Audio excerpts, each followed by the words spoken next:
ऐसा एक भी वचन नहीं जो तुम्हारे नुकसान के लिए लिखा हो। पहले ये बात समझनी। बाइबल कहती है ये वचन तुम्हें चंगा करने के लिए लिखे गए। प्रेरितों के काम के टाइम कलीसिया, बाइबल कहती है, अपनी अपनी प्रॉपर्टी बेचकर कलीसिया प्रेरितों के पैरों में रखती थी और वो चर्च के काम होते थे।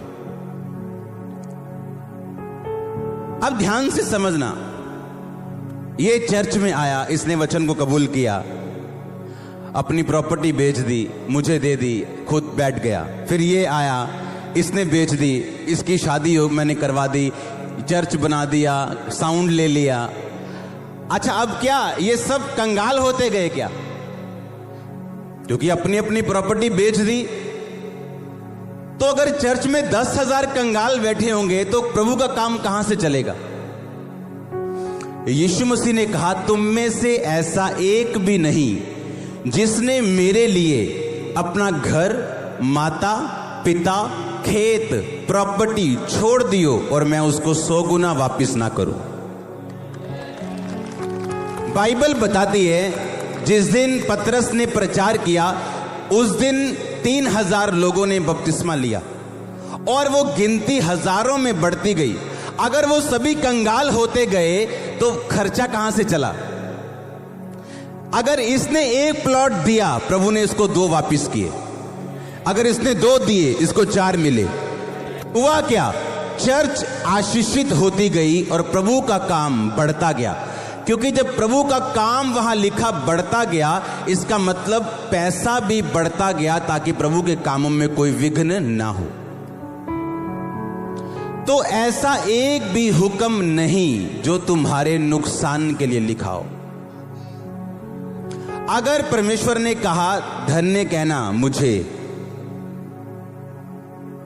हां, सुनने को तो बड़ा अच्छा लगता है।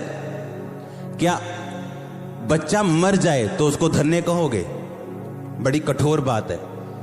अय्यूब की तरह अगर आज बिजनेस खत्म हो जाए तो कल क्या अगले इस संडे मीटिंग में आओगे?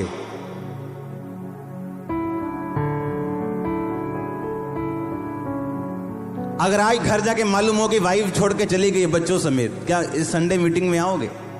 मैं पूछ रहा हूं।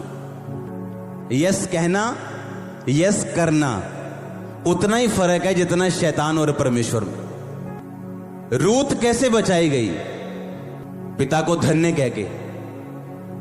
धन्य कहने के लिए कारण तो कोई नहीं था। पति नहीं था, ससुर नहीं था, पैसा नहीं था। ये नहीं था पति नहीं है तो बहुत पैसा है, या ससुर जिंदा है कोई बात नहीं, खाने पीने की कमी नहीं है, लेकिन कुछ भी नहीं है। फिर भी उसने क्या कहा? मैं वापिस चली जाऊंगी पर यहोवा को धन्य कैसे कहूंगी? मैं यहीं रहूंगी। सिर्फ यहोवा को धन्य कहने के लिए। बाइबल कहती परमेश्वर कुछ भी आपके नुकसान के लिए नहीं कहता। अगर उसने आपको धन्य कहने के लिए बोला आपकी मुश्किल परिस्थितियों में, तो इसका मतलब वो उसको आपके फायदे और आपकी गवाही में बदल देगा अगर आप वचन पे चलना छोड़ेंगे नहीं। वो मूर्ख नहीं है, उसने आपको बुद्धि दी है। जो वैज्ञानिक आज मार्स, मंगल पे, चंद्रमा पे पहुंच गए, उनको बुद्धि देने वाला कौन है? परमेश्वर। उसने जो आज कंप्यूटर जब बना था ना, तो जितना ये टेंट लगा, इतना बड़ा स्टेज, इतनी बड़ी हार्ड डिस्क थी।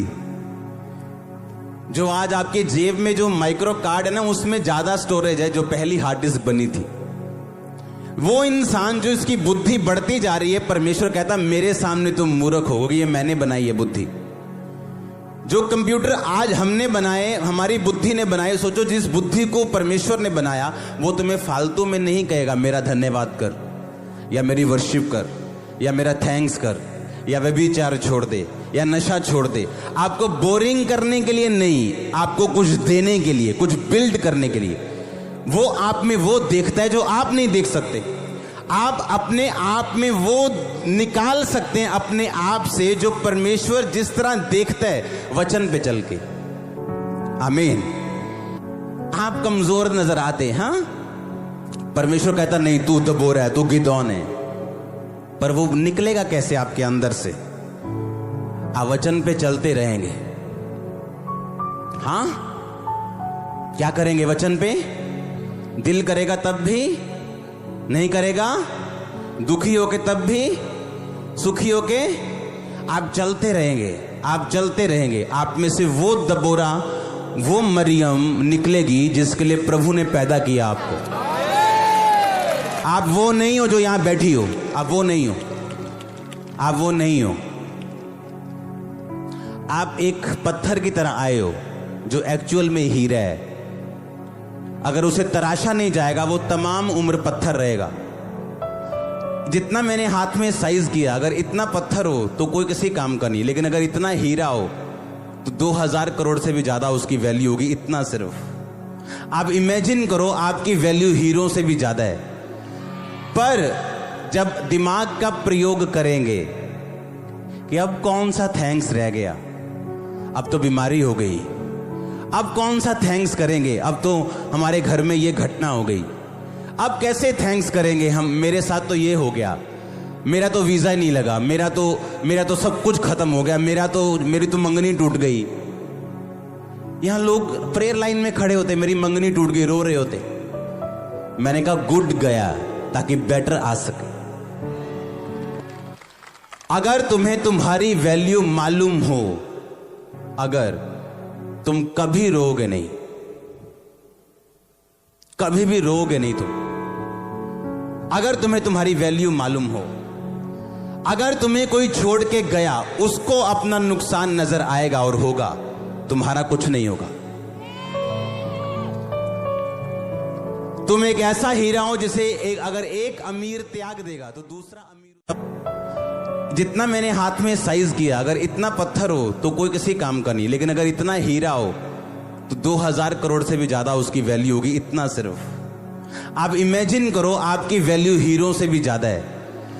पर जब दिमाग का प्रयोग करेंगे कि अब कौन सा थैंक्स रह गया, अब तो बीमारी हो गई, अब कौन सा थैंक्स करेंगे, अब तो हमारे घर में ये घटना हो गई, अब कैसे थैंक्स करेंगे हम, मेरे साथ तो ये हो गया, मेरा तो वीजा ही नहीं लगा, मेरा तो सब कुछ खत्म हो गया, मेरी तो मंगनी टूट गई।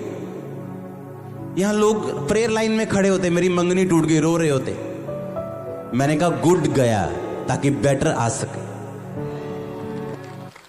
अगर तुम्हें तुम्हारी वैल्यू मालूम हो, अगर तुम कभी रोओगे नहीं, कभी भी रोओगे नहीं तुम। अगर तुम्हें तुम्हारी वैल्यू मालूम हो, अगर तुम्हें कोई छोड़ के गया, उसको अपना नुकसान नजर आएगा और होगा, तुम्हारा कुछ नहीं होगा।